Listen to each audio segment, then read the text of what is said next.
In 2024, Drew Pritchard, the undisputed king of British salvage and the man who had built an empire from other people's discarded treasures, made a shocking decision.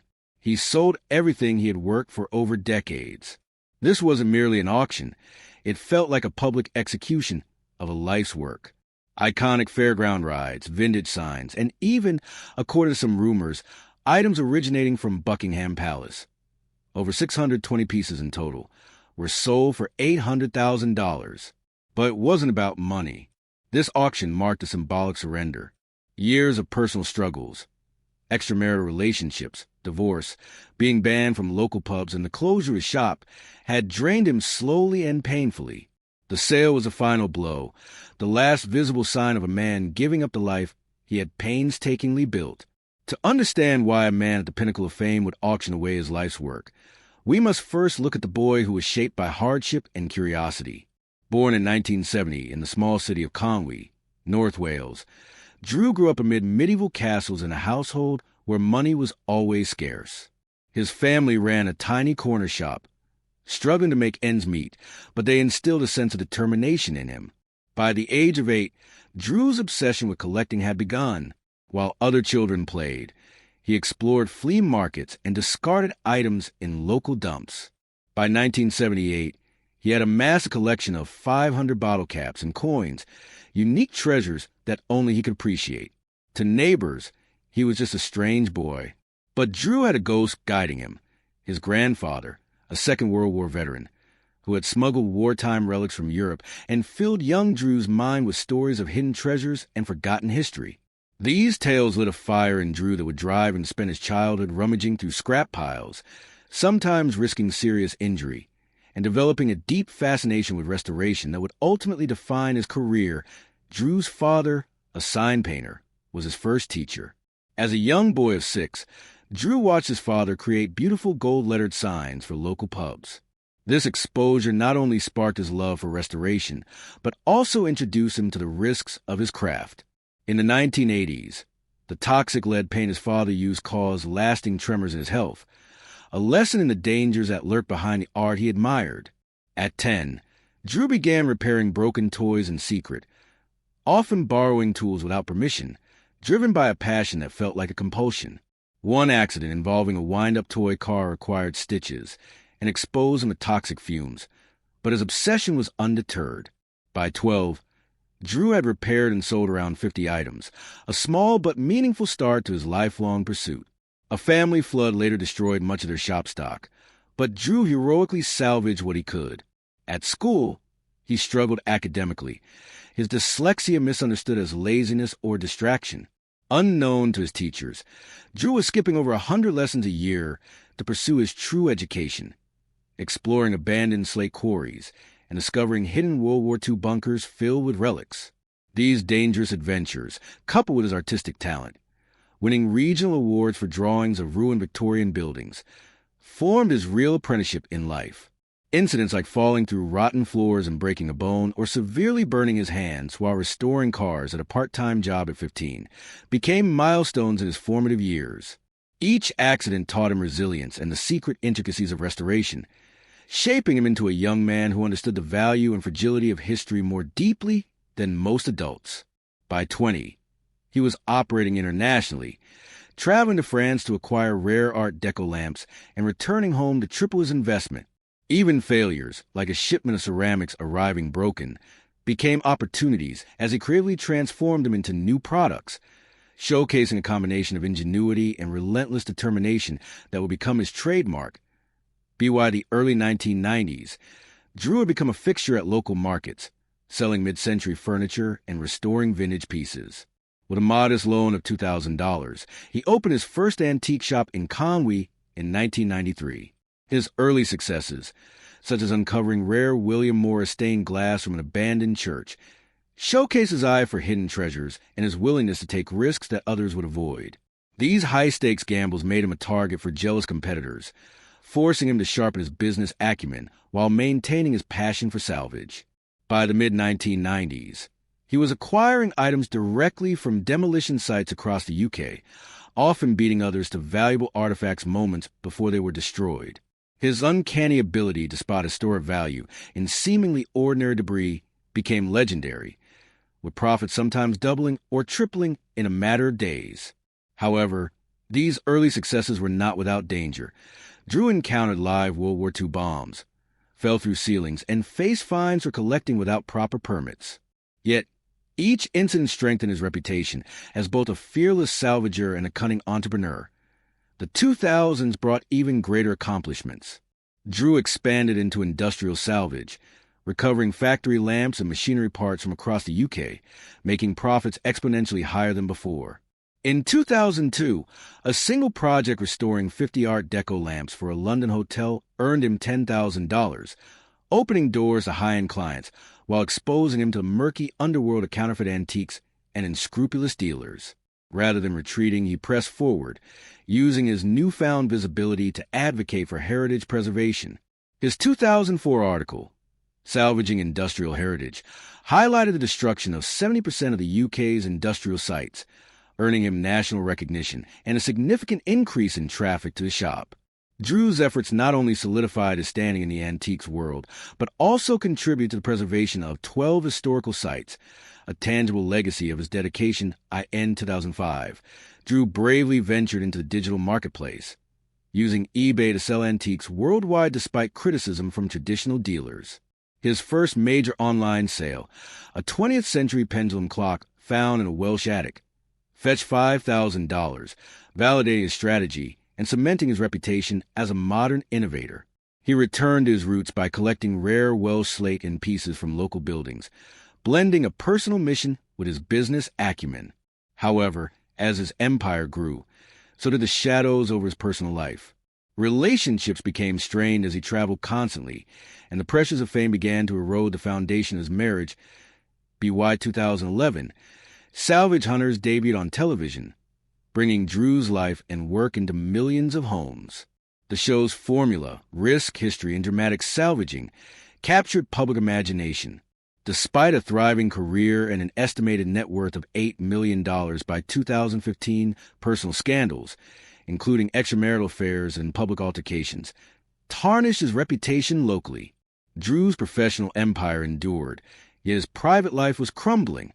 Divorce proceedings in 2017 transferred nearly $5 million worth of assets to his estranged wife, Rebecca, including their legendary chapel purchased decades earlier. Drew, exiled but resilient, opened a new shop in Conwy, attracting tourists and celebrities alike, and continued to salvage history while rebuilding his life. Rebecca played a critical role in this era, leaving a successful career to join Drew in his business.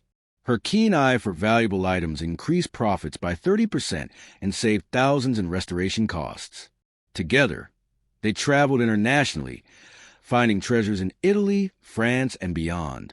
Their children, Tom and Grace, grew up immersed in the world of antiques, learning to spot authentic pieces from fakes at remarkably young ages. Yet, the relentless pace of travel and salvage, combined with thefts and professional dangers, weighed heavily on the family, testing their endurance and bonds. The later years of Drew's career were marked by extraordinary feats of recovery and restoration.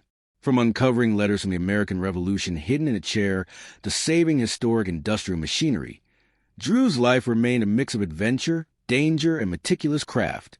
Even as his business reached heights of international acclaim, personal tragedies, the dissolution of his marriage, public scandals, and mounting pressures, reminded him of the fragile balance between fame, fortune, and happiness. In the end, the 2024 auction symbolized more than a business transaction. It was a conclusion, a lifelong saga filled with passion, obsession, triumph, and heartbreak. Drew Pritchard, the king of salvage, had built an empire from the discarded, restored the forgotten, and brought history to life for millions. Yet, despite his fame and success, personal costs, relationships lost, family tension, and public scrutiny ultimately overshadowed the empire he had created. The story of Drew Pritchard is a testament to the complex interplay between ambition, obsession, and humanity, reminding us that even the most extraordinary lives are vulnerable to the weight of personal tragedy. The path from a curious child sifting through scrap piles to a recognized name in the world of antiques was neither linear nor easy for Drew Pritchard. Each step forward was punctuated by risks that would have daunted most people. In his 20s, Drew had already demonstrated an uncanny ability to identify value in the overlooked, yet it was his willingness to confront danger that set him apart. Driving into the heart of industrial demolition sites, climbing unstable scaffolds, and sifting through piles of machinery debris, he constantly navigated hazards that could have ended his career, or worse, his life. In 1995, while scouting a construction site, Drew narrowly avoided injury from a falling iron beam while retrieving a rare stained glass panel from the late Victorian era. This close call, rather than discouraging him, underscored the stakes of his chosen path. It became clear that being a salvager was not merely a profession. It was a vocation that required both physical courage and sharp intellect. By combining these traits with meticulous understanding of history and craftsmanship, Drew transformed the act of salvage into a highly profitable business that blended education, artistry, and entrepreneurial skill. His early successes were the result of careful study. He researched provenance, learned the stories behind objects, and negotiated deals that others would overlook. One of his signature strategies involved arriving at demolition sites before machinery crews, often under the cover of early morning fog, to claim items of historical significance before they were destroyed.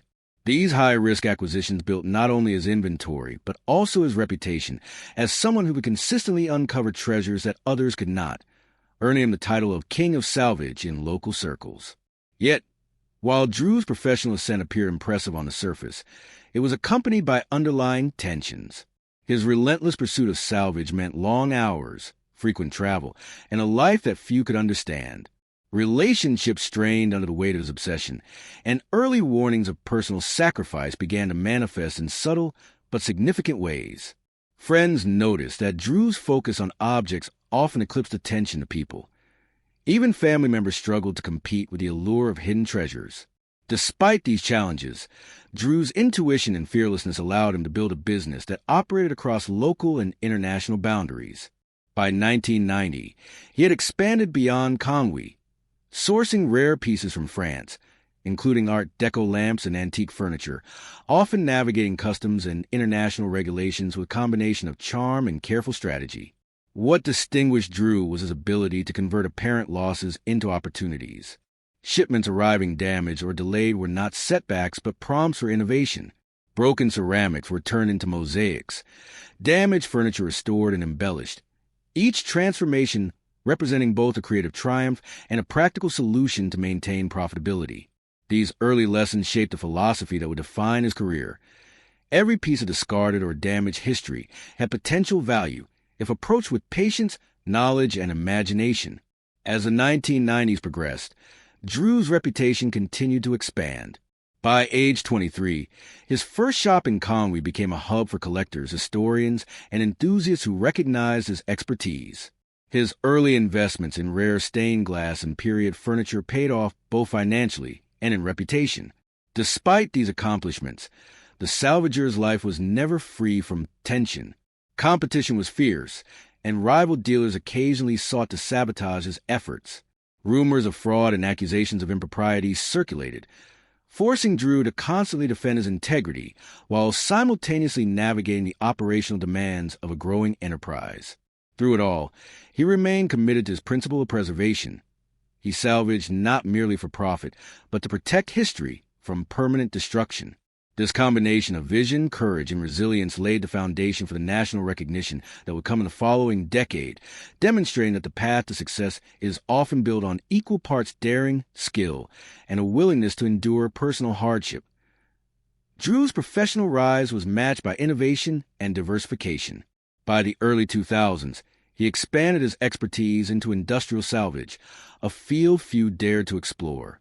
Factories, shipyards, and warehouses offered a trove of artifacts that, while potentially valuable, were physically hazardous. Drew routinely entered sites contaminated with asbestos, lead, or unstable structures. He faced fines, injuries, and near misses, yet each challenge became a stepping stone. In one notable project, he purchased a massive industrial lathe for $500 and resold it for $4,000 after careful restoration, a feat that underscored his ability to combine historical knowledge with business acumen. In parallel, Drew cultivated relationships with clients and institutions who valued authentic restoration and historical preservation.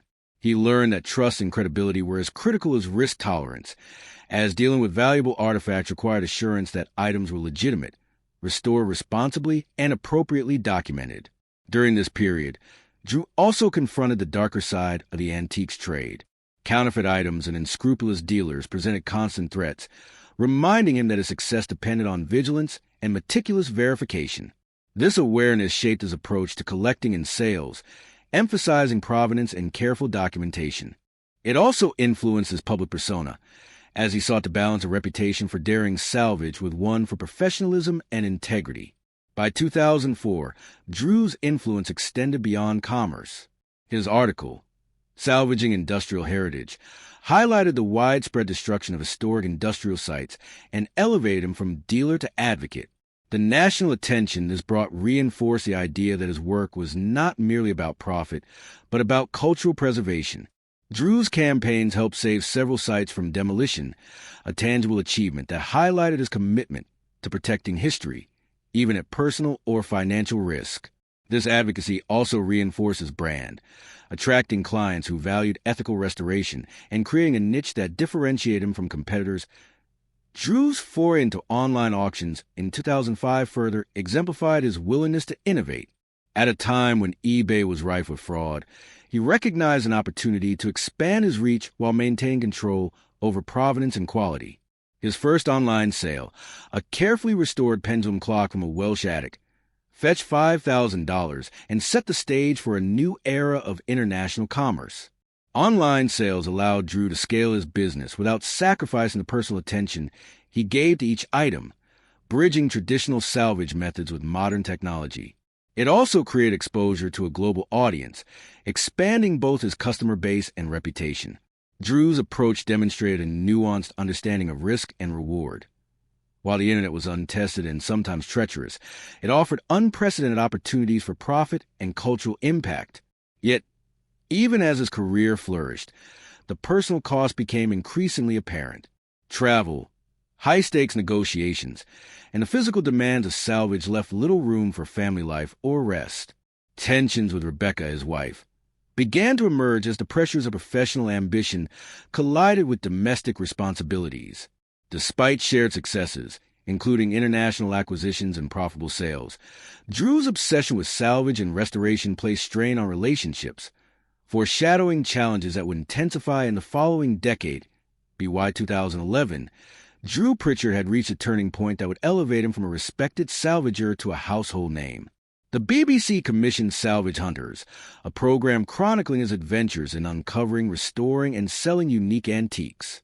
The show quickly became a hit, with hundreds of thousands of viewers tuning in to witness Drew's trademark combination of expertise, risk-taking, and storytelling. Audiences were captivated not just by the object he found, but by the narrative he wove around them, the history, the drama of recovery, and the satisfaction of bringing long-forgotten artifacts back to life. This exposure significantly expanded Drew's influence, attracting collectors, museums, and private buyers who sought his expertise. The program's success also brought financial gains, opening doors to lucrative contracts, speaking engagements, and opportunities to collaborate with high-profile clients. Yet, with fame came new pressures. The public eye intensified scrutiny of both a professional and personal life, and the demands of filming combined with ongoing salvage operations often left him stretched thin. While his professional achievements flourished, his family life experienced strain. Drew had married Rebecca in 1998, and together they had 2 children, Tom and Grace. Rebecca, who had left a successful career in real estate to support Drew's endeavors, became a critical partner in his business. Her keen eye for valuable items and organizational skills complemented Drew's more impulsive approach, creating a partnership that was both personal and professional. However, the family's extensive travel, frequent relocations, and the inherently risky nature of Drew's work placed stress on their marriage. Over time, long absences, demanding schedules, and the emotional toll of a high-pressure career began to manifest as tension between Drew and Rebecca. The couple faced challenges common to families in unconventional careers, compounded by the public visibility brought by the show. Complicating matters further, Drew's personal life became increasingly complicated during this period. Reports of extramarital relationships, particularly with Amanda Thomas, a woman married to a close friend, surfaced around 2015 and 2017. The revelation of these affairs not only shocked the public, but also brought personal humiliation, legal entanglements, and significant social consequences. One infamous incident involved a confrontation at a local pub, where tensions boiled over in a public altercation, resulting in fines and Drew being barred from several establishments. Paradoxically, despite the scandal, the notoriety seemed to boost Salvage Hunters' viewership, reflecting the modern phenomenon where personal controversy can enhance public attention. These events, however, had lasting repercussions. Drew's relationship with Rebecca deteriorated, culminating in their divorce in 2017. The division of assets was substantial, with Rebecca receiving roughly half of the couple's wealth, including significant antiques and property accumulated over decades. The emotional and financial strain of this period was profound.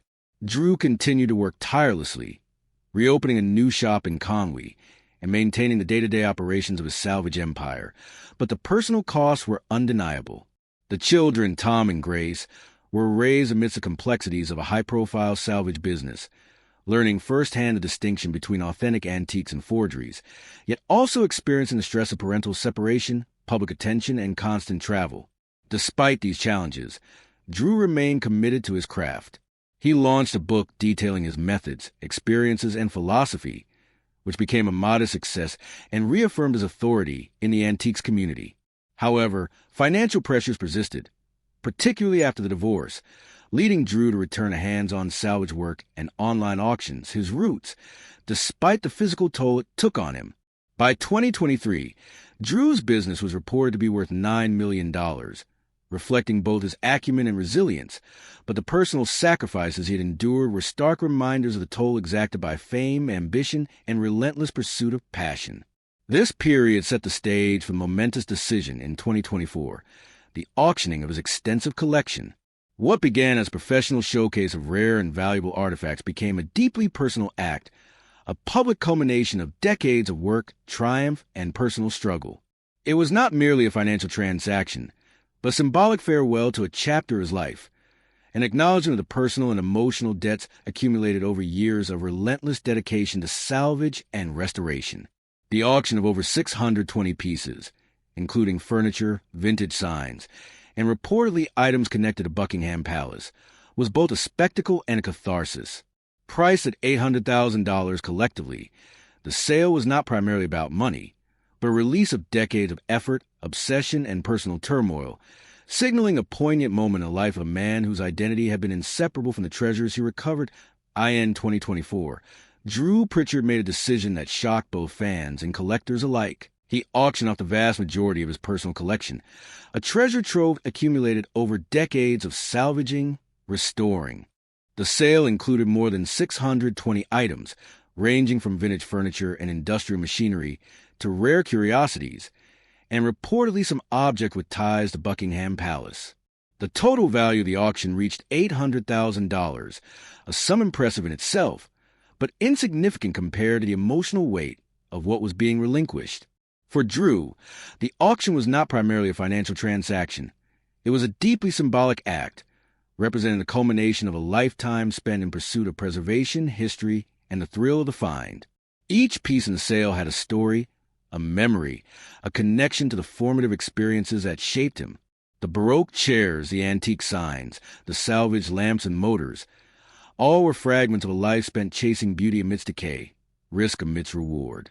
The auction also represented the end of an era. Drew had built his reputation through hands-on exploration, risking injury, dealing with legal challenges, and navigating the murky waters of authentic and counterfeit antiquities. He had survived accidents, floods, thefts, and betrayals, emerging each time with renewed determination. Selling these items was akin to dismantling a part of himself, acknowledging the toll that years of relentless work, personal sacrifice, and public scrutiny had taken. Beyond the object themselves, the auction highlighted the complex interplay of personal ambition and private turmoil that had marked Drew's life. Decades of long hours, risky ventures, and passionate obsession had come at the expense of his marriage and personal relationships, most notably his divorce from Rebecca. Their collaboration had been instrumental in his success, but the financial and emotional cost of their separation was significant, leaving Drew to reconcile the public image of the Salvage King with the private reality of loss, regret, and resilience. In interviews surrounding the auction, Drew reflected candidly on this duality. He described the collection as both a crown and a burden, emblematic of the obsessive drive that had defined his career.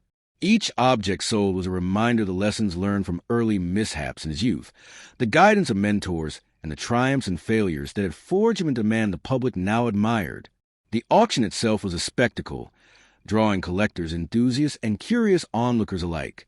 Items that had once sat quietly in warehouses, garages, and forgotten corners were suddenly the center of attention, with bidding wars and spirited discussions about provenance and authenticity. Yet beneath the surface excitement was a poignant undercurrent, Drew's personal farewell to the chapters of life that these objects represented. Many viewers and buyers sensed that this was not a mere liquidation, but careful, intentional release, a way for Drew to move forward while honoring the past. The broader impact of Drew Pritchard's career is profound. He changed perceptions of what antiques and salvage could mean, blending entertainment, education, and preservation. His work demonstrated that forgotten items could have immense cultural and historical value, and that the careful recovery of such pieces could tell stories that would otherwise be lost.